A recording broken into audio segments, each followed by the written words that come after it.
4. O problema estético do particular no Iluminismo e em Goethe. É sabido que a verdadeira teoria da estética, a formulação científica daquilo que constitui o específico das categorias estéticas, esteve sempre em atraso em relação à praxis artística. Enquanto desde as mais primitivas fases do desenvolvimento da humanidade nascem obras de artes realizadas, ou seja, os próprios artistas descobrem em sua praxis, frequentemente com infalível segurança, as categorias estéticas, colocando-as em relação recíproca, aplicando-as a novas matérias, etc. A compreensão teórica do que foi até então realizado na arte é primitiva, esquemática ou mesmo errônea. Comparem-se para ficar um exemplo simples, mas tão evidente, mas tanto mais evidente, as antigas anedotas sobre a arte, Zeuxis, Eparrásio, Pigmalião, etc., com a própria praxis, um complexo realismo que se mantém distante, com a mesma despreocupada segurança do formalismo abstrato e do naturalismo fotográfico. Por um lado, é a grosseira ilusão de confundir a obra de arte com o modelo natural, por outro, como critério da mais alta atividade artística. Contudo, mesmo em pensadores como Platão, que, diga-se de passagem, é um grande artista nos seus diálogos juvenis, surgem as objeções naturalistas mais banais contra a arte. Não é objetivo deste estudo pesquisar os fundamentos filosófico-culturais dessas argumentações. Elas podem conter, independentemente da pertinência estética, indicações críticas muito importantes. O que nos interessa aqui, tão somente, é saber se, em que medida, a reflexão teórica sobre a arte está apta a descobrir a sua essência estética. É claro que para Platão, que foi o primeiro a tentar desenvolver filosoficamente ingênua e espontânea concepção da arte como reprodução da realidade, é também o primeiro a subordinar a arte à generalização filosófica. Dessa posição decorre a hierarquia platônica de criador, de criação, criador, ideia mimética, demiurgo, e imitação da imitação, arte. É necessário observar neste ponto que temos em Platão uma crítica e uma refutação filosófica da arte, inclusive no mais alto nível da sua capacidade criativa, e não uma crítica do naturalismo.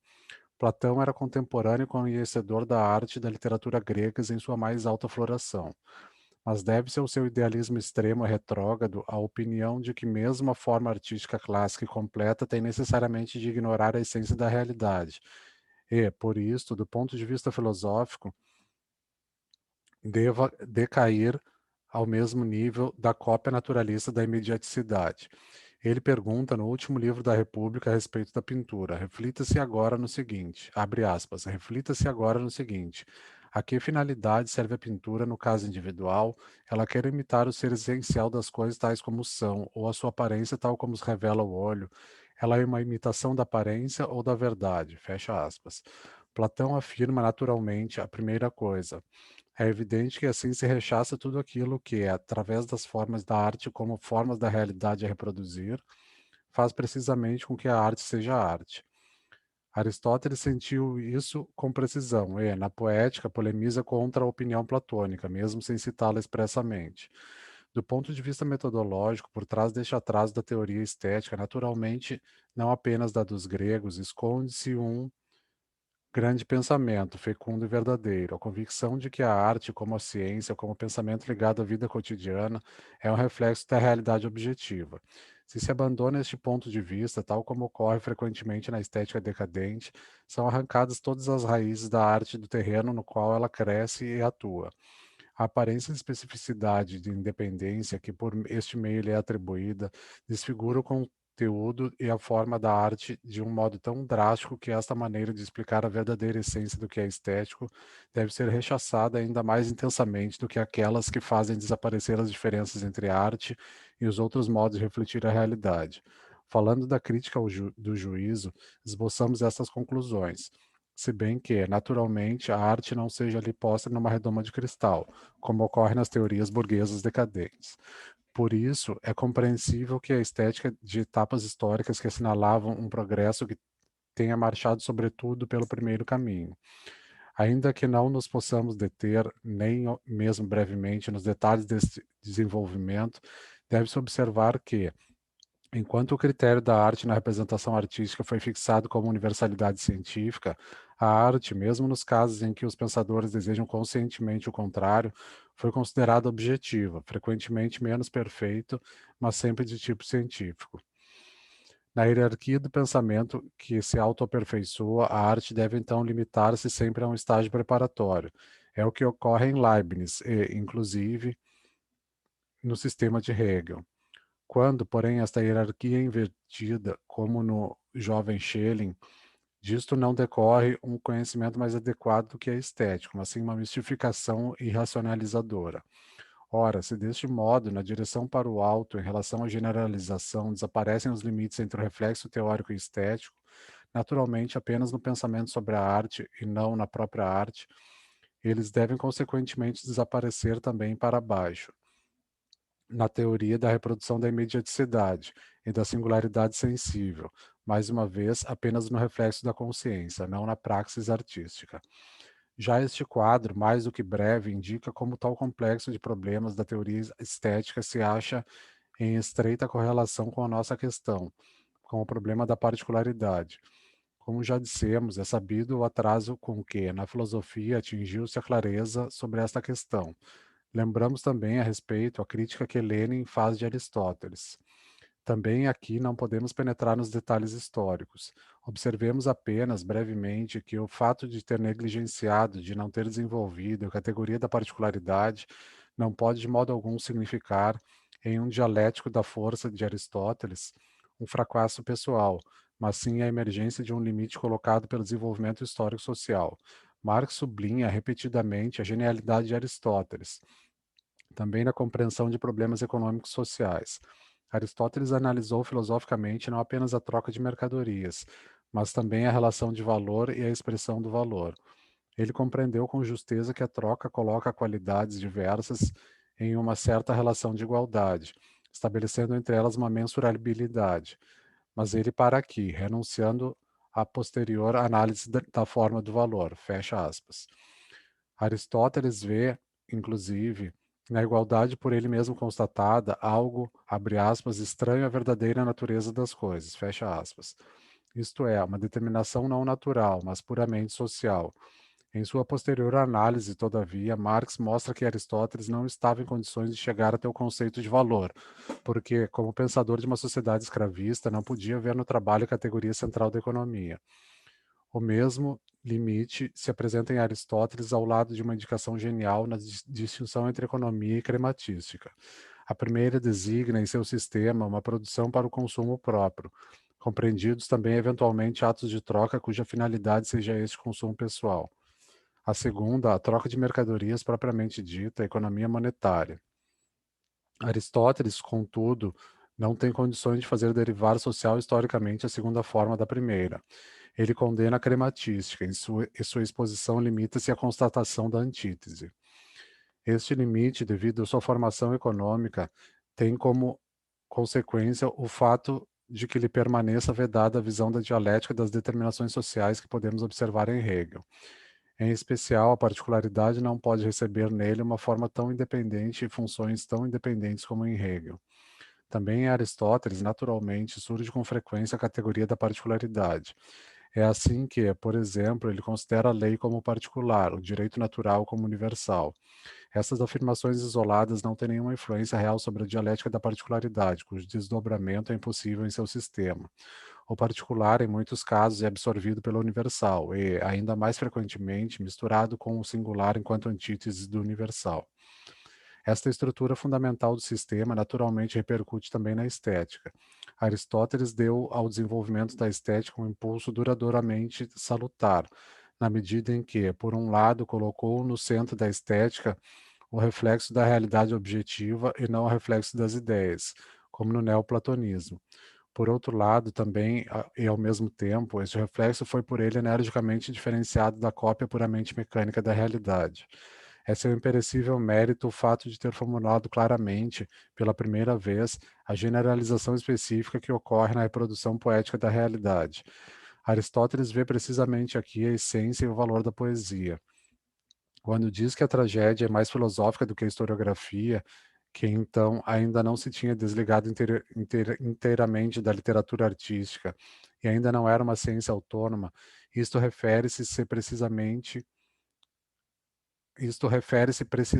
à expressão de uma superior generalização. Se, graças a isto, Aristóteles traçou nitidamente os limites entre a reprodução estética da realidade e a imitação naturalística da mera singularidade, do mero aqui e agora, o lugar central assumido pela categoria da universalidade nesta sua operação teórica faz desaparecer, por sua vez, os limites entre a generalização artística e generalização científica. A estética que daí decorre não supera a interpretação desta universalidade e busca atingir uma concepção do que é especificamente artístico, mantendo esta determinação. Ainda que fosse interessante, devemos renunciar a dar até mesmo um esboço deste desenvolvimento. Para formular mais claramente o nosso problema, limitar-nos-emos a tomar um exemplo conhecido, no qual a problematicidade dessa determinação ganha clara expressão. Referimos-nos à polêmica de Lessing com Diderot e Hurd, na dramaturgia de Hamburgo. Ela é característica notadamente porque, na época dessa discussão, aquelas, abre aspas, formas de existência, determinações de existência, fecha aspas, sociais, Marx, cujo surgimento transformou a particularidade em uma questão importante para os filósofos, começava a exercer uma crescente influência sobre a produção artística e sobre a sua teoria. A determinação social das ações e dos caracteres humanos torna-se cada vez mais consciente. A importância e o tipo de sua influência sobre os fatos e sobre os destinos tornam-se cada vez mais complicados.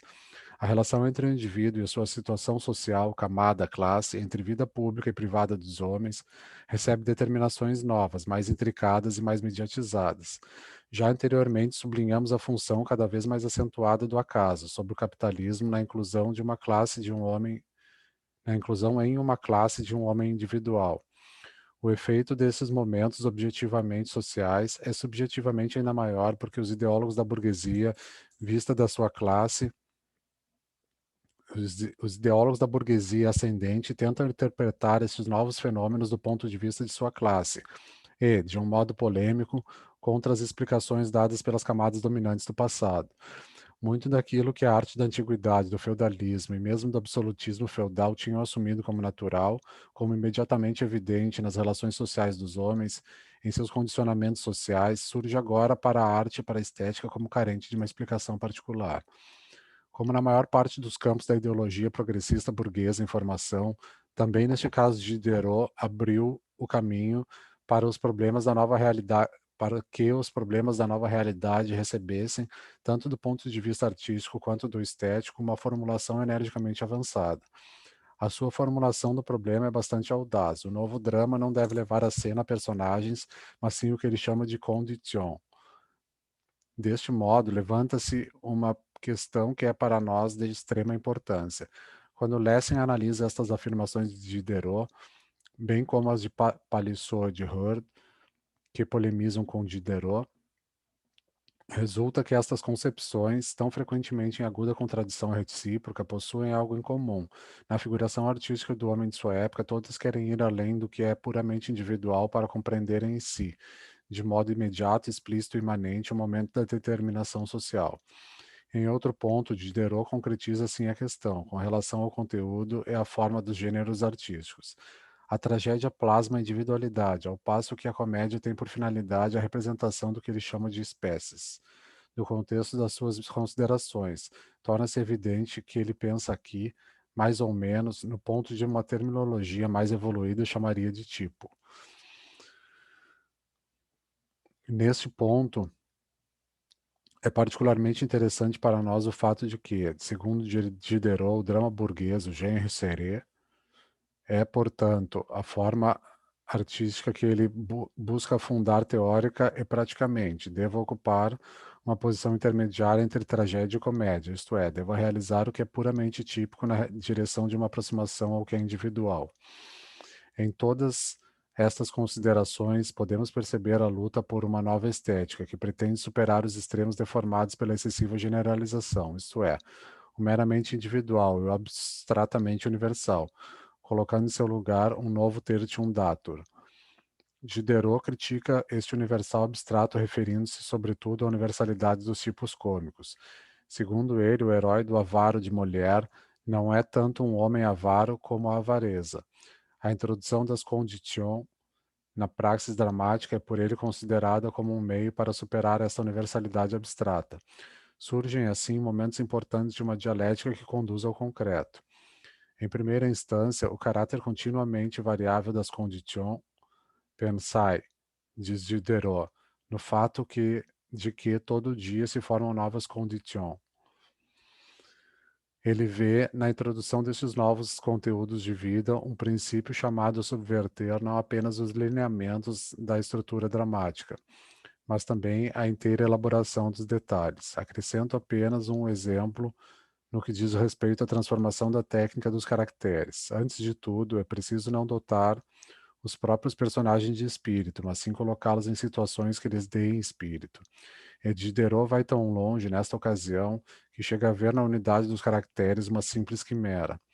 Não obstante essas indicações extremamente vigorosas e originais em importantes questões singulares, a dialética de Diderot, ainda não desenvolvida realmente, ainda não bastante consequente, retorna à universalidade abstrata enquanto enfrenta problemas centrais. É o que Lessing demonstra com muita clareza ao examinar a crítica de Palissot às afirmações de Diderot. Lessing afirma que a maior deficiência de Diderot, na teoria como na prática, consiste no fato de que esta emergência das conditions, não tão nitidamente acentuada, conduz à concepção dos chamados caracteres perfeitos. Diderot parte, com justeza, do princípio de que todo caráter plasmado dramaticamente deve se encontrar em perfeito acordo com as próprias condições. Contudo, dado que este acordo é concebido como harmonia no sentido literal e não naquele dialético e rico de contradições, dele deriva necessariamente a exigência dos caracteres perfeitos. Abre aspas. Seus personagens, diz Lessing, não se comportam jamais diversamente de como requer a consciência de seus próprios deveres. Agem como está escrito no livro. Mas é isso que esperamos. Em uma comédia, o escolho dos caracteres perfeitos, ao que parece, não foi suficientemente valorizado por Diderot. Em seus trabalhos teatrais, aponta o leme do navio diretamente contra eles, enquanto nas cartas marinhas que o acompanham, isto é, em seus escritos teóricos, não encontramos nenhuma indicação que previna contra sua presença. Ao contrário, encontramos mesmo indicações que nos impelem precisamente naquela direção. Fecha aspas. Deste modo, encontramos-nos novamente em face daquela universalidade que Diderot pretendia precisamente superar. Lessing vê claramente que este obstáculo só pode ser superado com o auxílio da contradição dialética, falando, logo após, da outra exigência colocada por Diderot, isto é, de que o princípio dominante nos caracteres não deve ser o contraste, mas pura e simples diversidade. Ele diz, abre aspas, ademais, é certo que os caracteres que em um ambiente tranquilo parecem ser apenas diferentes, encontram-se em decisivo contraste tão logo surge alguma altercação ou interesse a pô-los em movimento. Fecha aspas. Lessing já se refere aqui com suficiente clareza ao modo pelo qual a involuntária universalidade de Diderot deve ser superada, isto é, pela concretização das contradições contidas nas condições, as quais, quando se modifica a situação, cessam de ser latentes para se tornarem explícitas. Aqui, todavia, revela-se a discrepância que constatamos precedentemente entre a teoria estética e a praxis artística. Lessing limita-se a esta intuição genial e termina por cair, como veremos, mesmo do ponto de vista teórico, ainda que diferentemente de Diderot, nas antinomias da universalidade na estética. Em compensação, os seus melhores dramas no desdobramento prático das contradições e das determinações contraditoriamente concretas, das particularidades concretas, superam decisivamente Diderot. Naturalmente, em Lessing existe também um progresso teórico com relação a Diderot. Lessing critica a tese fundamental para Diderot, segundo a qual a tragédia representaria indivíduos, ao passo que a comédia representaria espécies, puros tipos. A este respeito, retorna a comparação aristotélica por nós já citadas entre drama e história, mas também aqui não ocorre um substancial esclarecimento sobre o problema central, já que, nas considerações de Lessing, singularidade e particularidade são utilizadas apenas como conceitos opostos à universalidade, sem sem que a sua diversidade, ou melhor, a sua oposição, possa enriquecer ou fecundar a teoria estética. De qualquer modo, é um progresso o fato de Lessing, apoiando-se em Aristóteles, não reconhecer a distinção feita por Diderot entre caracteres trágicos e cômicos, abre aspas, tanto uns como os outros, sem excluir nem mesmo os da epopeia, isto é, todos os personagens da mimese poética devem falar e agir não de um modo que poderia convir só e exclusivamente a eles, mas do modo como poderia e deveria falar e agir qualquer um que tivesse um caráter análogo e se encontrasse nas mesmas circunstâncias. Fecha aspas. É evidente que Lessing luta por uma mediação estética entre o singular e o universal, pelo particular, pela determinação estética do típico. O teórico Lessing, toda a vida, não quer superar Aristóteles. Limita-se à contraposição aristotélica de universalidade e singularidade dos caracteres, do que decorre necessariamente de que, do ponto de vista teórico, ele consiga perceber o que é típico nos caracteres somente sob a forma dos traços imediatamente comuns. Quando polemiza contra a falsa interpretação de Aristóteles praticada por Dacier, o que lhe importa é tão somente que, permanecendo firmemente estabelecida a determinação dos caracteres como singulares, denominação em Aristóteles, a personificação dramática não visa captar o lado singular desses mesmos personagens, mas tão somente a universal. Novamente, Lessing, como também por vezes Diderot, aflora quando a teoria entra em mais estreito contato com a praxis dramática, uma concepção mais concreta, que vai além da universalidade, por assim dizer, geral e meramente universal, e busca formular a generalização especificamente poética. Pois, segundo eles, abre aspas, pois, segundo eles, objeta Lessing a Dacier e a Curtius, seriam apenas caracteres personificados os que o poeta fizesse falar e agir, enquanto o que devem ser é personagens caracterizados, fecha aspas. É evidente que Lessing, com a expressão caráter, pensa em tipos universais, tais como se encontram, por exemplo, em La Bruyère e geralmente nos moralistas dos séculos XVII e XVIII, e também aqui, portanto, numa espécie de universalidade científica. A fim de tratar do problema em toda a sua amplitude e profundidade, Lessing mobiliza também as observações do teórico inglês da estética, Hurd. Também este parte do princípio de que os personagens da comédia têm um caráter geral, tanto os da tragédia têm um caráter particular, enquanto os da tragédia têm um caráter particular. Sob este aspecto, o ponto de partida de Hurd assemelha-se muito ao de Diderot. Também ele polemiza contra a tipicização molieriana dos personagens mais ou menos no mesmo sentido, com algumas diversidades do ponto de vista artístico, na medida em que, na paixão pura e simples de Molière, ele sente a carência das luzes e sombras, que tornam um personagem realmente vivo. Segundo Hurd, é necessário representar uma paixão dominante, em contínua mistura com diversas outras paixões. Vai ainda mais longe na pesquisa da universalidade como critério artístico típico dos caracteres particulares da tragédia, na tragédia. A verdade pode inexistir até mesmo quando, na particularidade, atinge-se a harmonia com a realidade. A exata reprodução das particularidades não conduz a nada se não se capta a ideia universal do gênero. Neste ponto, é muito interessante observar como Hurd interpreta o conhecido confronto aristotélico entre Sófocles e Eurípides. Aristóteles afirma que Sófocles teria representado os homens tal como devem ser, Eurípides tal como realmente são. A antítese é aqui entre idealização e realismo, eventualmente naturalismo. A criação, no primeiro caso, é comparada a um ideal, ou a um dever ser, no segundo, a própria realidade. Pouco importa se esta afirmação de Aristóteles expressa adequadamente, do ponto de vista estético, a diferença entre os dois grandes trágicos. De qualquer modo, Hurd a interpreta de forma a excluir completamente qualquer dever ser. São duas atitudes diversas em faces da mesma realidade que são aqui confrontadas. Sófocles, que está em meio à vida e tem uma experiência prática, vai além da restrita representação. Da singularidade, amplia todo o caráter até que ele atinge o completo conceito do gênero. Enquanto o filósofo Eurípides, muito mais afastado da vida, concentra seu olhar sobre o singular, dissolve a espécie no indivíduo, de tal modo que os seus caracteres são certamente naturais e verdadeiros, mas carecem daquela superior semelhança universal que é requerida pela verdade poética. Aqui é ainda mais claro que em Diderot que a estética do século XVIII lutou sempre energicamente para superar o conceito da universalidade que serve de critério a Aristóteles, não certamente na forma de uma ruptura com Aristóteles ou através de uma crítica de princípio à sua concepção, mas mediante a tentativa de interpretar o que ele verdadeiramente pensava.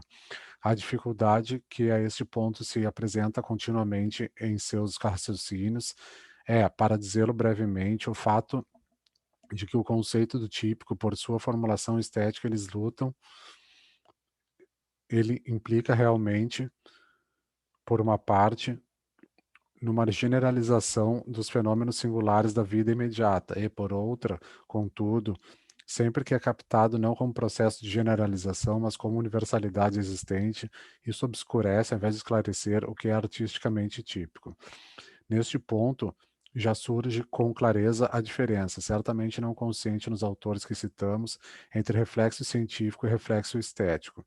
De fato, é imediatamente evidente que para a zoologia, por exemplo, um animal singular é tão típico, é tão mais típico quanto mais nele se tornarem imediatamente perceptíveis as características gerais do seu gênero.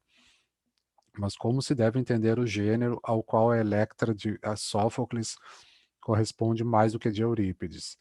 Em sua detalhada análise, Hurd percebe muito claramente esta dificuldade. Ele sublinha aquilo que, em mulher, sente como sendo a universalidade abstrata da caracterização, enquanto critica, em Eurípides, a exagerada aproximação ao singular. Mas quando chega ao ponto em que vê a mais autêntica realização, isto é, nas tragédias de Sófocles, não tem condições de construir sobre a base do seu exato juízo crítico uma correspondente teoria estética justa. A fonte desta ambiguidade é, evidentemente, como também em Diderot, uma concepção não ainda dialética do gênero, na medida em que este é ainda entendido exclusivamente no sentido da ciência natural classificatória e não ainda evolucionista e é aplicado indiferenciadamente ao gênero humano, é impossível apreender como o pensamento de uma relação dialética entre homem individual e gênero humano. Então, somente as primeiras teorias evolucionistas, como indicamos, fundamentadas pelos conhecimentos sobre a estrutura e sobre as modificações estruturais da sociedade, que foram aprofundados com as experiências da Revolução Francesa, podem criar neste ponto uma base conceitual. Para ilustrar esta situação, gostaríamos de citar algumas observações de Balzac, que se refere expressamente à discussão entre Geoffroy de Saint-Hilaire e Cuvier, bem como ao julgamento que Goethe fazia de tal discussão. Abre aspas. A posição está sujeita a casos que a natureza não se permite, já que tal posição resulta da natureza somada à sociedade. A descrição das espécies sociais compreenderia, portanto, pelo menos o duplo das espécies animais, e isto só se levasse em consideração os dois sexos. Em suma, nos animais ocorrem poucos dramas, jamais surge uma confusão entre eles, correm uns para os outros, isto é tudo. Os homens também correm uns sobre os outros, mas sua maior, menor inteligência toma o combate extremamente mais complicado. Assim, é certo que o botiqueiro torna-se par da França, e o nobre decai por vezes ao mais baixo nível social. Fecha aspas. Dado que Hurd não tinha e não podia ter um semelhante conceito dialético da relação entre gênero e indivíduo, era obrigado a se refugiar no antigo conceito da universalidade, sem ser capaz de especificar este conceito de modo correspondente aos problemas específicos da estética. Deste uso inconscientemente dúplice, consciente na aplicação teórico-científica, instintivo em toda a concreta aplicação, com um significado estético apenas intuído, o conceito de universalidade recebe uma cambiante pluralidade de significados, dificilmente perceptível. O fato de que Lessing veja claramente a dificuldade que surge neste ponto, expressando-a com sinceridade sem meios termos, depõe a favor de seu alto senso teórico.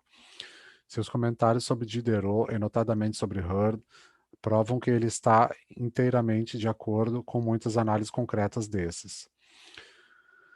Todavia, quando retoma a discussão, chega a uma afirmação extremamente interessante e importante. O termo universal é aqui evidentemente entendido em dois sentidos inteiramente diversos. Segundo um deles, Hurd e Diderot negam ao personagem trágico a universalidade, precisamente na base de um significado através do qual o próprio Hurd, ao contrário, atribui tal universalidade Lessing concretiza sua crítica à duplicidade desta terminologia, observando que a universalidade foi usada em dois significados inteiramente diversos. Em primeiro lugar, como caráter caricato, em segundo, como média, como caráter normal. Ele dá razão a Hurd quando afirma que Aristóteles usou sempre a universalidade no segundo sentido. Aqui é claramente visível como a universalidade filosófica pode levar a equívocos na estética.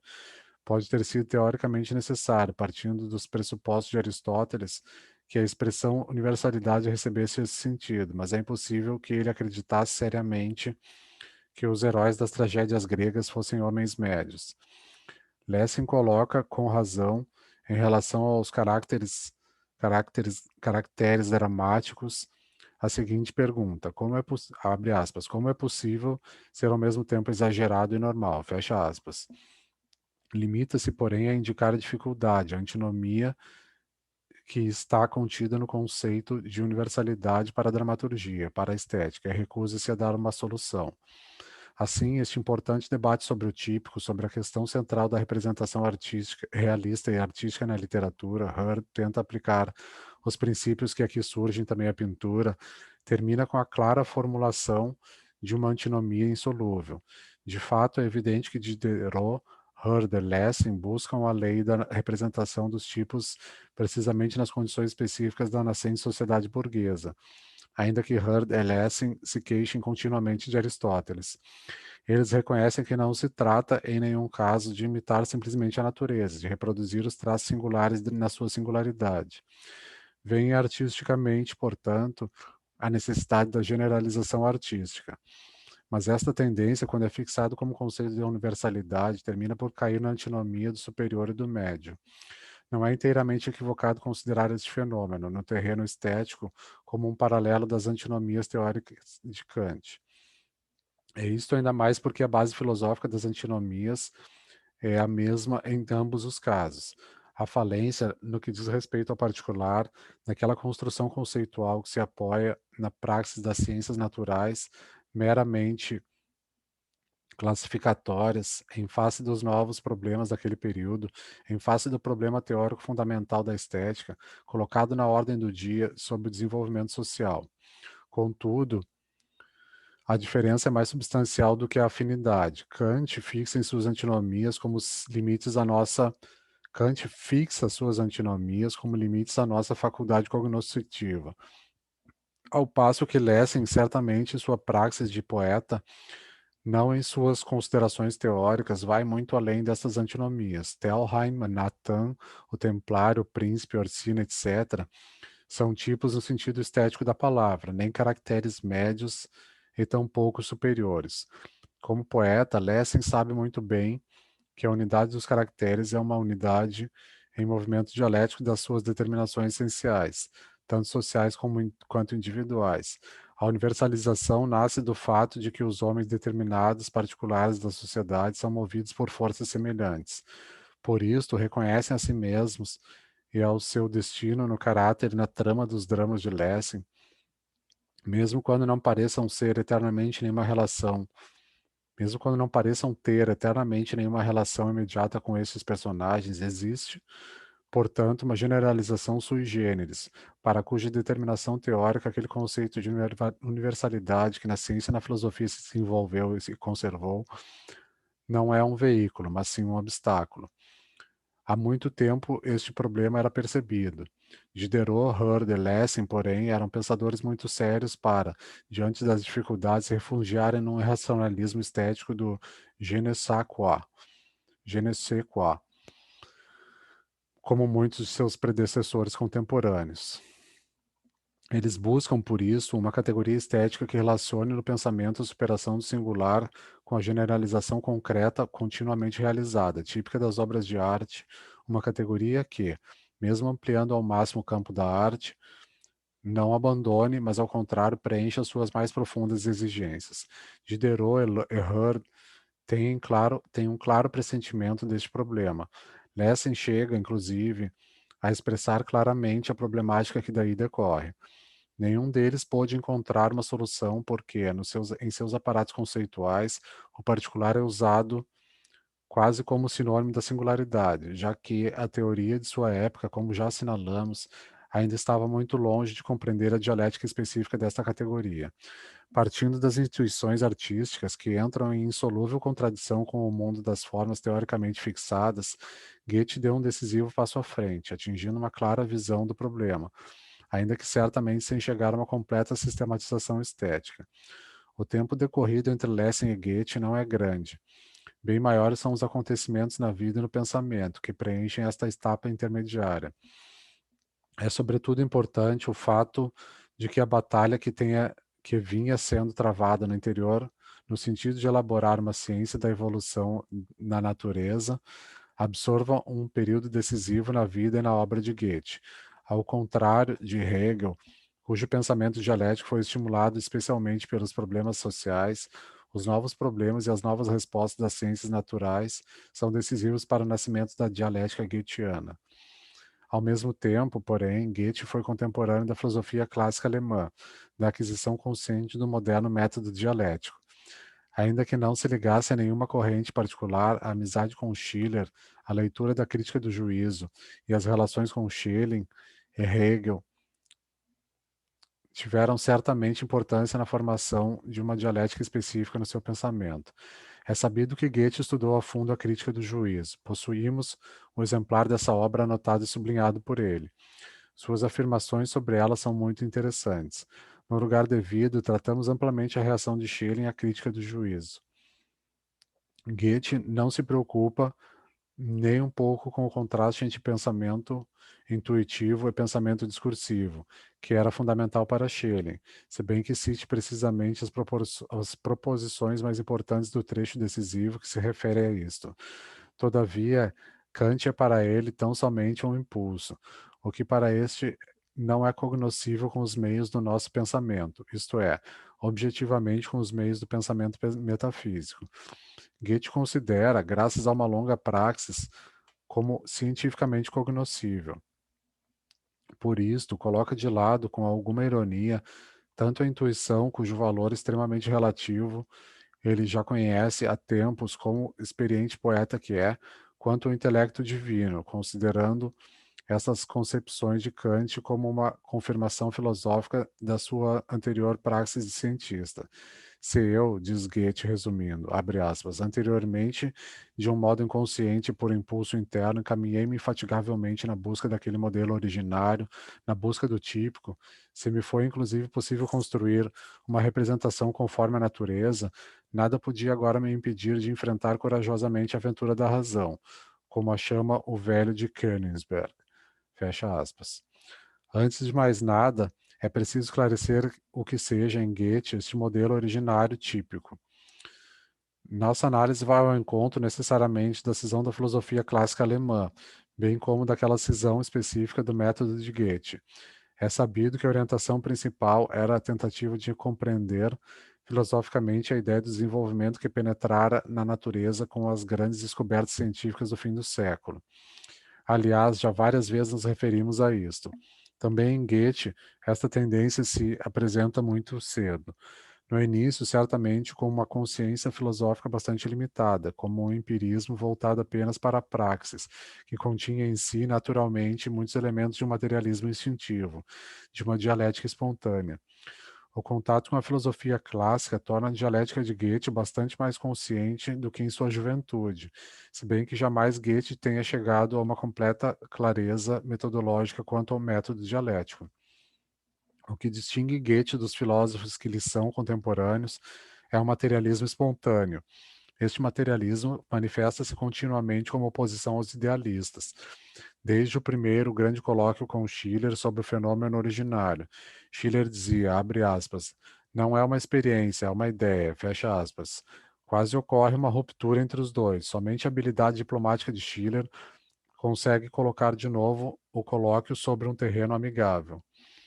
Por outro lado, aqueles aspectos da dialética cuja definição tem uma fonte essencialmente social, ainda que depois se verificasse que eram simultaneamente aplicáveis aos fenômenos naturais, foram sempre mais ou menos estranhos a Goethe.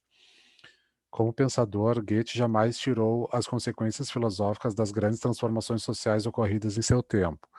Na sua praxis poética, naturalmente, revela-se uma natureza, uma situação inteiramente diversa.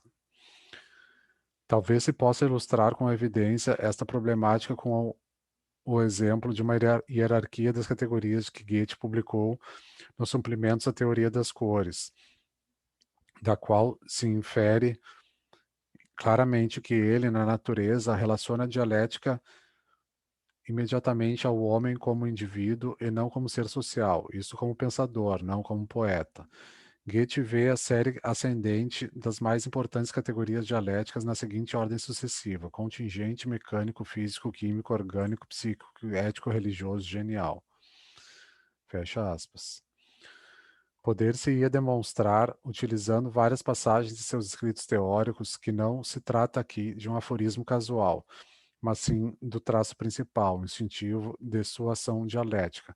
A este respeito, limitar-nos-emos a mencionar, abre aspas, a ação sensível moral das cores, fecha aspas, na teoria das cores. Em tudo isto aparece o limite decisivo da dialética de Goethe. O abandono dos conteúdos e das formas sociais tem como consequência que, em sua dialética, não exista praticamente um momento no salto.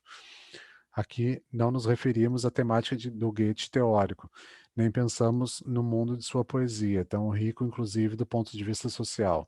Seus escritos literários, artísticos e estéticos indicam com extrema clareza que não se trata aqui de uma falta de interesse em face de uma temática determinada. Em primeira instância, trata-se antes de uma tendência fundamental do mundo de seus pensamentos e de seus sentimentos, que aceita e desenvolve a verdade e, de uma maneira fecunda, o desenvolvimento dialético com objetividade e com entusiasmo subjetivo, mas que nutre, todavia, uma profunda aversão contra toda catástrofe, contra toda passagem violenta. Na situação histórica de sua atividade, também desta orientação unilateral decorrem importantes resultados. Assim, a sua discordância com Cuvier é certamente ligada à sua teoria das catástrofes, do mesmo modo como da antipatia em face das soluções puramente trágicas do conflito. Surge no Fausto um tipo novo de tragicidade. Mas se considerarmos a totalidade de seu método, estes momentos aparecem nele como limites importantes da dialética. Se agora considerarmos a influência dessas tendências filosóficas de Goethe sobre a sua produção, é indiscutível que um semelhante quadro do mundo, tão rico, movimentado, em contínua evolução e, ao mesmo tempo, ordenado, só podia favorecer a sua criação artística. A indagação das relações recíprocas que disto derivam, todavia, está fora dos objetivos deste nosso trabalho. De uma maneira muito mais completa e problemática, estas tendências se fazem sentir no campo das ciências naturais. Não há dúvida de que a função de pioneiro desempenhada por Goethe em muitos campos das ciências naturais está estreitamente ligada com suas vivas intuições dialéticas. É a elas que ele deve o fato de ter tido a possibilidade de romper tão frequentemente com qualquer espécie de esquematismo e de metafísica, de ter estado em condições de descobrir novos fenômenos, de interpretá-los em sua verdadeira dialética, etc. Do mesmo caráter concreto e específico de sua concepção de mundo, deriva, contudo, ao mesmo tempo, uma tendência antropologizante que se faz sentir, particularmente no escrito que considerava como a obra científica mais importante de sua vida, a Teoria das Cores. Tal tendência se expressa numa apaixonada polêmica contra Newton, na sua antipatia, mantida por toda a vida, para com o uso da matemática nas ciências naturais, na sua repugnância em ir além dos fenômenos imediatos experimentados pelos sentidos, da qual derivava a antipatia pelos microscópios, para não falar do prisma de Newton. Limitar-nos-emos a citar a sua aberta profissão de fé, formulada sem nenhuma diplomacia, numa carta a Zelter. Abre aspas. Aqui surge uma consideração já aflorada acima, extremamente característica de toda indagação sobre a natureza. O homem em si mesmo, enquanto se serve de seus são sentidos, é o maior e mais exato aparelho físico existente. Esta é, precisamente, a grande desgraça da física moderna, a saber que as experiências tenham sido, por assim dizer, separadas do homem e que se queira conhecer a natureza através do que é revelado por instrumentos artificiais, que assim se queira demonstrar e limitar o que ela pode fazer. A mesma coisa pode-se dizer do cálculo. Há muita coisa verdadeira que não se pode calcular, bem como, por outro lado, muita coisa que não se pode conhecer senão uma única experiência decisiva. Em compensação, porém, o homem tem uma posição tão elevada que nele se representa o que de outra forma não é representável. De fato, o que é uma corda e toda a sua subdivisão mecânica com relação ao ouvido do musicista. Aliás, pode-se mesmo perguntar o que são os fenômenos elementares da própria natureza sem sua relação com o homem, que eles devem relacionar e modificar globalmente a fim de poder de algum modo assimilá-los. Fecha aspas. Esta tendência antropologizante domina os princípios das considerações goetheanas sobre a natureza e transforma o seu método, não obstante notáveis e progressistas conquistas em muitas questões, num grande combatente de retaguarda do ponto de vista da história da filosofia da natureza. O desenvolvimento desta filosofia, a partir do Renascimento, é uma luta contínua entre tendências antropologizantes e desantropologizantes. A superação de Bacon por Hobbes, amplamente descrita por Marx, indica claramente esse desenvolvimento, inclusive no seio do materialismo. Uma justificação aparente, historicamente relativa, é a de que o antropologismo, em determinados casos, representou o princípio da dialética com a relação à metafísica, como ocorre em Goethe na sua luta contra o método puramente classificatório de Linné e Cuvier. Em geral, porém, esta tendência é simplesmente atraso científico em relação ao veemente impulso das ciências naturais com uma base matemática experimental exata. A complexidade da posição de Goethe está no fato de que ele não representa este método como forma pura, em suas últimas consequências, como, por exemplo, em sua época, Flood representou contra Klepper e Gassendi, ou como muitos filósofos romântico-reacionários da natureza entre os contemporâneos de Goethe, mas ele, ao contrário, chega mesmo em muitos campos a resultados importantes, cujo significado é inteiramente independente de seu antropologismo, se bem que este, como fundamental concepção do mundo, deforme com muita frequência o seu método. E, inclusive, com relação às suas considerações metodológicas, pode-se estabelecer esta dupla linha, que sofre, aliás, muitas oscilações. A famosa afirmação de que a natureza emudece na tortura, isto é, quando a ela se aplica um procedimento matemático experimental exato que transcenda os sentidos do homem, indica com extrema clareza a direção por nós indicada do seu pensamento. Ao lado dessa, todavia, encontram-se frequentemente declarações que demonstram que muitos resultados de sua praxis revelam a cada passo, isto é, que ele teve ideias muito claras sobre a essência da posição científica em face da realidade. Limitar-nos-emos também aqui a um exemplo.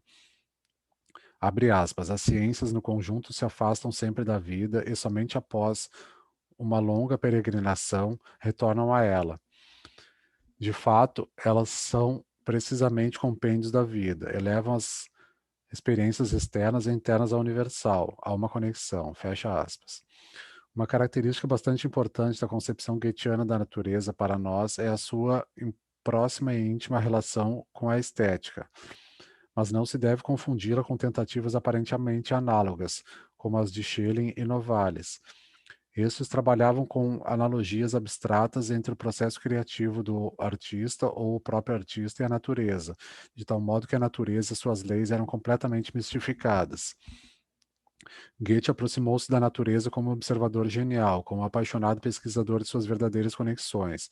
Ele tem o sentimento profundo de que se está em relação com uma só e mesma natureza, quer se faça arte ou ciência. Em ambos os casos, busca-se captar a verdade da natureza, a verdadeira essência dos seus fenômenos, expressando-se adequadamente o que assim se obtém. O antropologismo de Goethe, que como método puramente científico representa uma deficiência, é, ao contrário, um imenso fator positivo para sua teoria e praxis estéticas. A obra de arte, a atividade estética, as categorias de ambas, aparecem numa poderosa ligação natural, recebem dela o seu conteúdo, de tal modo que, em Goethe, as formas artísticas mantêm o seu caráter especificamente estético e não se tornam jamais formas de conhecimento impróprias, nem tampouco assumem uma falsa autonomia com relação ao conteúdo. Por isso, Goethe pode dizer sobre o problema central da estética. O belo é uma manifestação de leis secretas da natureza, que permaneceriam eternamente ocultas para nós se não aparecessem. E concretizando, posteriormente, esta afirmação, diz Goethe, abre aspas, uma lei que se revela como fenômeno é elevada ao belo, fecha aspas. Para nossa finalidade, não tem nenhuma importância o modo pelo qual essa unidade de método na estética e na filosofia da natureza tornou-se um obstáculo para Goethe. É importante, tão somente, constatar como o caminho indireto através da filosofia da natureza se tenha feito sentir na estrutura e nos métodos da estética de Goethe. Goethe se expressa de um modo mais claro e inequívoco sobre esta questão nos materiais para a história da teoria das cores. Relata amplamente como, em suas relações com a pintura, tornou-se-lhe cada vez mais evidente o fato de que na questão do colorido reina uma completa anarquia de opiniões, que ninguém tem condições de dizer algo objetivo sobre os princípios estéticos deste importante campo da arte. Os problemas daí decorrente levam-no a indagar cientificamente todo o complexo das cores, das relações entre as cores, etc. Compreendi finalmente que é necessário que nos aproximemos das cores, como fenômenos físicos, inicialmente pelo lado da natureza, se é que se pretende aprender alguma coisa sobre elas enquanto ligadas à arte. Só, só a partir disto é que se pode compreender por que Goethe rechaça tão duramente o método de Newton, bem como qualquer aplicação da matemática aos problemas ópticos, e, ao mesmo tempo, considera as experiências da técnica da tintura como um importante elemento da teoria das cores, e, com igual decisão, afirma que não se trata apenas de um impulso estético, mas antes do fato de que a teoria das cores deve desembocar numa fundamentação científica da estética da cor na pintura. E assim, diz Goethe, abre aspas, sem quase ter percebido, eu mesmo havia chegado em um campo estranho. Passei da poesia à arte figurativa, desta pesquisa da natureza, e o que deveria me servir apenas de auxílio excitava-me agora como um objetivo em si. Mas, já tendo andado bastante por essas regiões estranhas, encontrei o feliz caminho de retorno à arte através das cores fisiológicas e através de seu efeito estético e moral em geral. Fecha aspas. Esta tão íntima relação entre o ponto de vista estético e o da filosofia da natureza é característica de toda a obra criativa de Goethe. Neste local, devemos concentrar nossa natureza sobre os momentos que ilustram o problema de que tratamos, mas, ao fazê-lo, imediatamente encontramos o que é uma prova do lugar central que esta íntima concatenação de estética e filosofia da natureza assume na concepção do mundo de Goethe. Um conjunto de problemas que, tanto do ponto de vista do conteúdo quanto do da forma, tanto do ponto de vista filosófico quanto do metodológico, está no centro da sua teoria e na sua prática. O fenômeno originário, Urphänomen, Goethe, na teoria das cores, dá uma clara definição do que entende por fenômeno originário, abre aspas.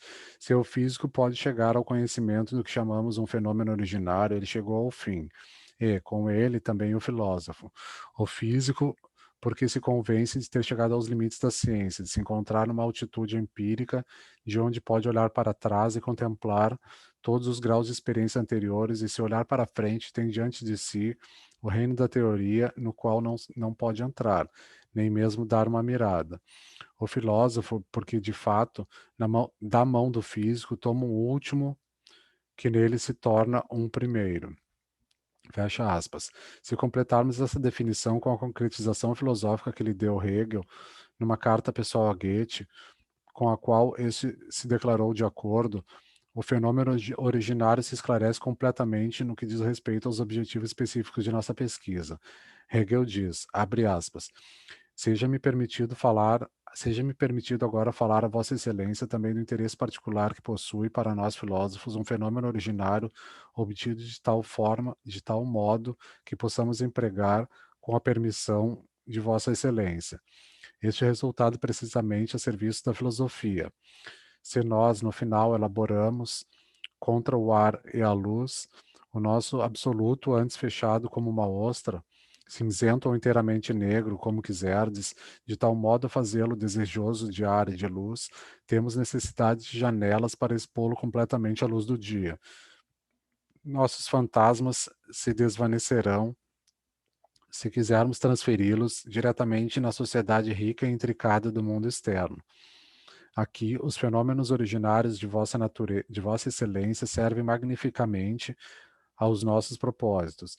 Nesta luz crepuscular, intelectual compreensível pela sua simplicidade, visível e perceptível pela sua sensibilidade, os dois mundos, o nosso obscuro e a existência aparente, saúdam-se mutuamente. Fecha aspas. Pela definição de Goethe, bem como pelo comentário de Hegel, torna-se evidente que o fenômeno originário, como categoria filosófica, cai precisamente no domínio da particularidade. Ambos sublinham a posição intermediária que ele assume entre o universal e o singular, a sua função de ligação, a sua função mediadora entre esses dois extremos. Por certo, como importante característica dessa posição de Hegel, de Goethe, salta logo à vista o fato de que o fenômeno originário, não obstante a sua função mediadora, possui uma independência relativa bastante ampla, um determinado estar colocado sobre si mesmo, o que certamente não tolhe o caráter da particularidade, mas antes o reforça. É uma característica do método goetheano de pesquisa da natureza o fato de que a universalidade para a qual o fenômeno originário deve servir de mediação não mais esteja no interior da ciência da natureza, mas pertença já à filosofia. Corresponde plenamente à concepção goetheana da pesquisa científica fazer a universalidade desembocar no particular determinado. Hegel, ao contrário, busca e encontra no fenômeno originário uma ajuda material para o seu projeto de filosofia da natureza, que deveria levar todos os problemas das ciências naturais singulares ao nível de uma universalidade simultaneamente científica e filosófica. Do ponto de vista atual, as duas posições revelam-se simplesmente como condicionadas pelo tempo e superadas. É óbvio que nenhuma ciência pode ter a intenção de limitar-se no seu próprio campo a uma particularidade, por mais significativa que seja, mas deve tender a avançar para a universalidade, independentemente do fato de se poder ou não encontrar depois uma universalidade científica superior e mais vasta. Com isto, sublinha-se com maior energia do que Goethe a relatividade da particularidade, bem como com maior energia do que Hegel a relatividade do absoluto. Os mais importantes movimentos do processo que faz do fenômeno originário uma categoria cientificamente superada reforçam a sua relação com a estética. O próprio Goethe via no fenômeno originário precisamente um fundamento prático e teórico da estética, da poética. Nas leis objetivas e imutáveis da natureza, cuja essência ele concebe sempre como inseparável da essência do homem, Goethe vê o que há de comum na natureza e na arte. Nas suas máximas em prosa, chega a falar também do fenômeno originário, acrescentando logo: a verdadeira mediadora é a arte. Falar da arte quer dizer mediatizar a mediadora, e disto, entretanto, não decorre muita vantagem. Fecha aspas. E tampouco é um acaso que Goethe não somente estabeleça cientificamente o que considera como essencial em suas descobertas sobre o fenômeno originário, mas também o plasme poeticamente, que se recorda em poemas como Metamorfoses da Planta. Também não é um acaso, mas também é a mais profunda manifestação da metodologia de Goethe, o fato de que este poema ligue indissoluvelmente a representação poética do fenômeno originário botânico à descrição de outro fenômeno originário humano, a comunhão humana dos amantes. Semelhante ligação entre os fenômenos originários da natureza e os mais importantes e típicos destinos humanos pode ser encontrada em toda uma série dos mais importantes poemas e das obras em prosa de Goethe, que se pense nas afinidades eletivas. As leis da natureza que assumem em Goethe estas formas concretamente particulares são ao mesmo tempo forças decisivas de movimento para a vida humana.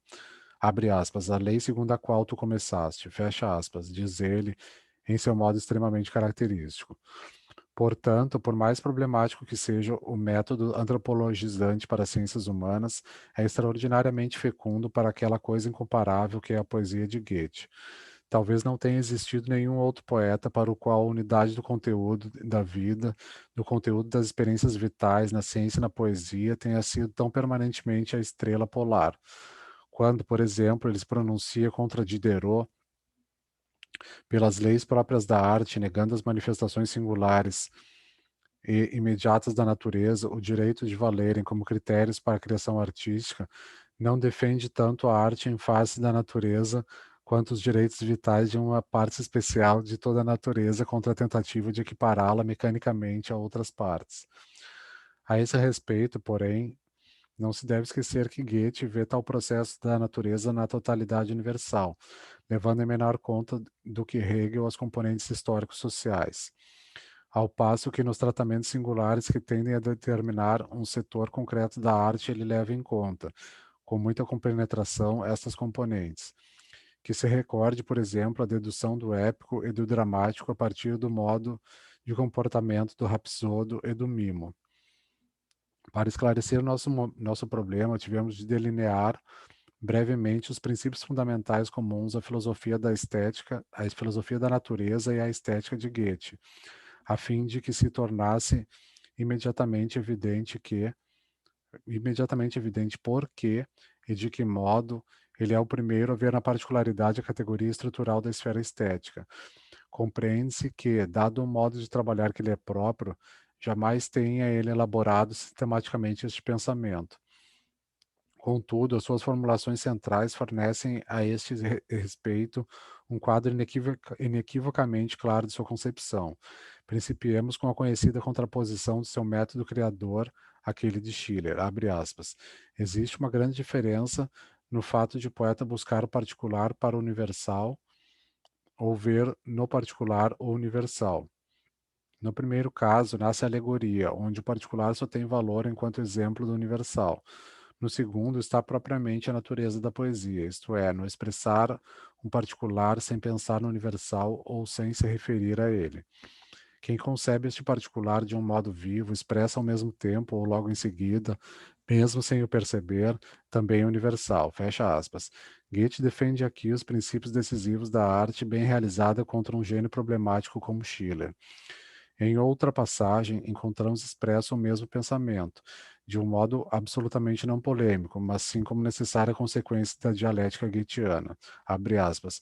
A qualidade fundamental da unidade viva, separar-se, unificar-se, fundir-se no universal, persistir no particular, transformar-se, especificar-se e, do mesmo modo como o que é vivo pode mostrar-se em mil condições, aparecer e desaparecer, solidificar-se e fundir-se, enrijecer-se e liquefazer-se, ampliar-se e contrair-se, já que todos estes efeitos ocorrem simultaneamente no mesmo momento, assim também cada coisa pode ocorrer ao mesmo tempo. Surgir e morrer, criar e anular, nascimento e morte, alegria e dor, tudo se mistura no mesmo sentido e na mesma medida. Por isso, mesmo o acontecimento mais particular se apresenta sempre como uma imagem e um símbolo do mais universal. Fecha aspas. Então, somente sobre esta base, Goethe pôde expressar claramente a relação da particularidade para com a universalidade. Abre aspas. O universal e o particular coincidem. O particular é o universal que aparece em condições diversas. Fecha aspas. Ou com formulação um pouco diferente. Abre aspas. O particular é eternamente submetido ao universal. O universal deve eternamente adaptar-se ao particular. Fecha aspas. Ainda que essas afirmações expressem inequivocamente os princípios fundamentais da estética de Goethe, é todavia necessário completá-los em outros aspectos a fim de que possamos verdadeiramente atingir o terreno inexplorado da teoria do reflexo estético. A nova concepção do lugar central ocupado pela particularidade no sistema categorial da estética está estreitissimamente ligada em Goethe à sua teoria da prioridade subjetivamente. Do ponto de vista da objetividade, Goethe expressou repetidamente sua opinião. Limito-me a citar apenas esta específica passagem. Abre aspas. Jamais repetirá isso suficientemente. O poeta, como artista figurativo, deve se preocupar sobretudo em saber se o assunto de que vai tratar permite-lhe desenvolver uma obra multiforme, completa, suficiente. Se se negligencia isto, todo outro esforço é completamente inútil. O metro e a rima, o peneiramento e a cinzelada são completamente inúteis. E, embora uma execução magistral possa fascinar por alguns momentos o público no inteligente, ele sentirá imediatamente a falta de espírito que se manifesta em tudo o que é falso. Fecha aspas. Todas as investigações de Goethe sobre a subjetividade da arte e sobre o modo realmente fecundo de refletir esteticamente a realidade, mesmo se este ponto de vista não é expressamente formulado, são determinados por esta concepção. É sabido o entusiasmo e a emoção com que Goethe reagiu à crítica de Heinroth, que lhe atribuía um pensamento objetivo. Goethe completa essa exigência para o próprio sujeito teórico e estético com a da, abre aspas, exata fantasia sensível, fecha aspas. Em suas argumentações, rechaça qualquer hierarquia idealista e artificiosa entre as chamadas faculdades cognoscitivas superiores e inferiores. Aqui se faz sentir energicamente o materialismo espontâneo de Goethe, em antítese aos seus contemporâneos, seguidores do idealismo filosófico. Estes, inclusive Hegel, retomam acriticamente das tradições idealistas, tal hierarquia nas faculdades cognoscitivas superiores e inferiores, fazendo-as atuar respectivamente na ciência e na arte. De tal modo, a arte é necessariamente incluída em qualquer sistema como sendo um conhecimento imperfeito. Em Hegel, por exemplo, a arte aparece como esfera da intuição, acentuando-se claramente a superioridade sobre ela da representação e do conceito, esferas da religião e da filosofia. Para Goethe, ao contrário, na vida, na ciência, na arte, o homem inteiro se engaja do mesmo modo, com todas as suas capacidades espirituais. E é o sujeito necessário para a recepção e reprodução da realidade objetiva. Essa concepção materialista do sujeito está estreitamente ligada à concepção goetheana da prioridade do conteúdo na arte. É muito significativo o fato de que ele, logo após, complete a afirmação de que citamos sobre o pensamento objetivo com uma teoria da poesia objetiva. Aqui, Goethe sublinha particularmente três grandes motivos de sua praxis poética. Em primeiro lugar, certos grandes motivos, lendas, algo que nos foi legado pela história mais antiga. Em segundo, a sua teoria e praxis da poesia de ocasião. Em terceiro, o seu reforço constante para dominar poeticamente os problemas da Revolução Francesa. Três complexos que parecem absolutamente heterogêneos. Porém, se os considerarmos mais de perto, evidencia-se aquele traço comum formulado por Goethe, a saber que em todos estes casos indicam-se grandes complexos de temas poéticos que, por um lado, têm um caráter delimitado até a individualidade sensível e, por outro, ao mesmo tempo, abraçam tendências fundamentais decisivas na vida do poeta e de seu tempo, encarnando suas determinações mais universais, e que, portanto, utilizando uma formulação lógica, são particularidades. No que diz respeito ao complexo que parece mais subjetivo e mais singular, a poesia de ocasião, Goethe afirma de maneira inequívoca, abre aspas, do que eu disse, pode-se explicar a minha tendência para as poesias de ocasião, as quais me impelia irresistivelmente todo particular de uma situação qualquer. Por isso, também meus lida, pode-se observar que cada um tem em sua base algo particular, e que dentro de um fruto mais ou menos notável existe sempre um miolo qualquer. Por isso também, durante vários anos não se cantou, e precisamente naqueles anos que se tinha que tinham um caráter decisivo, já eles impunham ao executante que esse se transferisse de sua concepção genericamente indiferente a uma concepção e a um estado de espírito particulares e estranhos. Fecha aspas. É interessante que Goethe, mais adiante, refira-se com desaprovação à maior popularidade das estrofes de conteúdo nostálgico, que são produtos poéticos que se desvanecem no genérico e, ao mesmo tempo, são no puramente subjetivo, em contraste com a cristalina objetividade e particularidade das suas poesias de ocasião. Essa posição de Goethe assume uma evidência ainda mais plástica nas considerações que fecham esse escrito. Ele fala do princípio da dedução.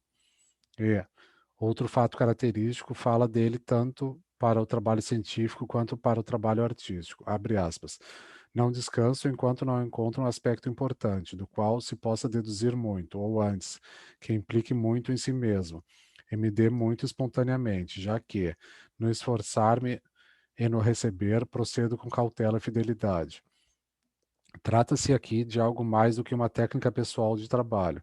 Goethe descreve o processo pelo qual o autêntico artista capta o centro estético da representação na obra projetada. O particular que está em condições de agrupar sem esforço, em torno de si, todos os momentos necessários da singularidade e da universalidade, que estão contidos no tema, de colocá-los em ligação orgânica consigo mesmo e reciprocamente. O objeto fecundo do qual Goethe sempre fala é precisamente mais universal do que a ocasião, que provoca imediatamente a produção, do que a experiência singular. Não é, todavia, o conteúdo ideal captado em sua universalidade espiritual, mas sim, precisamente, o particular no qual ambos os extremos se unem, e do qual, se concebido com exatidão, pode ser deduzidos todos os elementos singulares, detalhes, bem como todos os elementos universais do conteúdo ideal, no sentido de Goethe, por nós citado.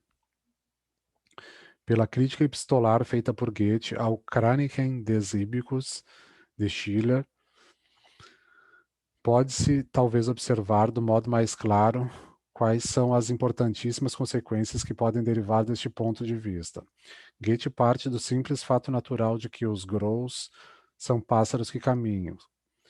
Deduzindo desta particularidade todas as consequências artísticas, ele dá a Schiller uma direção para a solução de sua composição, na qual tudo o que é obtido artificiosamente, o mero acaso singular no aparecimento dos próprios Grolls, o caráter abstratamente universal da ligação entre o acaso bruto e a lógica moral, se exclui por si mesmo, e casualidade e necessidade se ligam sem esforço, em justas proporções, no fenômeno natural agora organicamente ligado ao problema moral. Em sua resposta a Goethe, Schiller admite ter negligenciado, por ignorância dos fatos naturais, o uso que se pode, o uso que se pode fazer deste fenômeno natural. Buscarei dar a estes Grolls, que são inclusive os protagonistas do destino, mais espaço e mais importância. Fecha aspas. A correspondência Schiller-Goethe mostra muitos exemplos de aplicação deste método, ainda que quase nunca se utilize conscientemente do termo particularidade.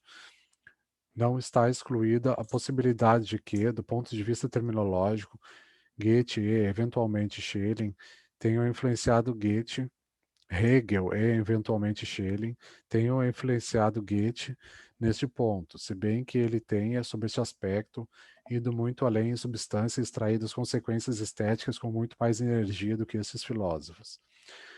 De qualquer modo, no velho Goethe, encontramos já o uso desta categoria de um modo preciso e consequente.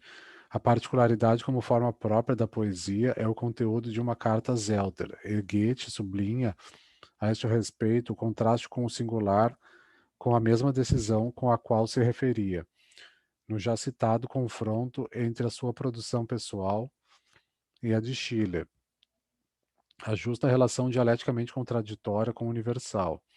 As argumentações contidas na carta de Zelter fazem parte do grande complexo que é a sua luta contra a arte e a estética românticas. Goethe escreve, abre aspas, por isso é que uma dezena de jovens talentos poéticos me conduz ao desespero, porque eles, não obstante os extraordinários dons pessoais, dificilmente poderão fazer algo que possa me alegrar. Werner, Oehlenschläger, Arnim, Brentano e outros trabalham e escrevem continuamente, mas tudo é inteiramente privado de forma e de caráter. Nenhum quer compreender que a suprema e única operação da natureza e da arte consiste em dar forma e que, na forma, a operação suprema foi e continua a ser a especificação, pela qual tudo se torna algo particular, significativo. Não é arte deixar os talentos pessoais orientarem-se segundo os humores, segundo o arbítrio do indivíduo. Fecha aspas. Também num colóquio com Eckermann, a particularidade é sublinhada como elemento vital da literatura, bem como, ao mesmo tempo, diferenciada nitidamente do que é puramente singular, sendo sublinhada a justa relação com a universalidade. Sei muito bem, disse Goethe, abre aspas, que é difícil, mas compreender e representar o particular é o específico da arte. E, ademais, quando nos limitarmos ao universal, todos podem nos imitar, mas ninguém pode imitar o nosso particular. Por quê? Porque os outros não o viveram. Tampouco se deve temer que o particular não encontre eco nos demais. Todo caráter, por mais específico que seja, todo objeto de representação possível, da pedra ao homem, contém a universalidade. Isto porque tudo se repete, nada havendo no mundo que só tenha existido uma vez. Fecha aspas. Rimmer conservou, inclusive, uma afirmação de Goethe, na qual a refutação da singularidade assume um caráter decisivamente teórico. Quem conhece a concepção goetheana da relação entre o indivíduo e a espécie não encontra nada surpreendente nesta rígida formulação, especialmente se leva em conta o fato de que as individualidades figuradas pela sua poesia, de uma maneira esteticamente adequada à sua concepção do mundo, representam o particular, o tipo e não o singular. Afirma-se no livro de Rimmer, abre aspas, não existem indivíduos, todos os indivíduos são também espécies, isto é, este ou aquele indivíduo escolhido ao acaso é o representante de toda uma espécie. A natureza não cria um singular único, ela é um único, ela é una, mas o singular está frequentemente presente em quantidade inumerável. Fecha aspas. As muitas formulações das máximas em prosa são iluminadas por estas passagens, de modo que perdem o seu aspecto paradoxalmente aforismático e que se inserem organicamente na conexão por nós delineada. Assim se diz, o que é universal, abre aspas, o que é universal, o caso singular, o que é o particular, milhões de casos, fecha aspas, bem como no que diz respeito à figuração real, símbolo em antítese com alegoria, tem sempre esse significado em Goethe, abre aspas, um verdadeiro simbolismo existe quando o particular representa o universal, não como sonho ou sombra, mas como revelação vitalmente instantânea do imperscrutável, fecha aspas.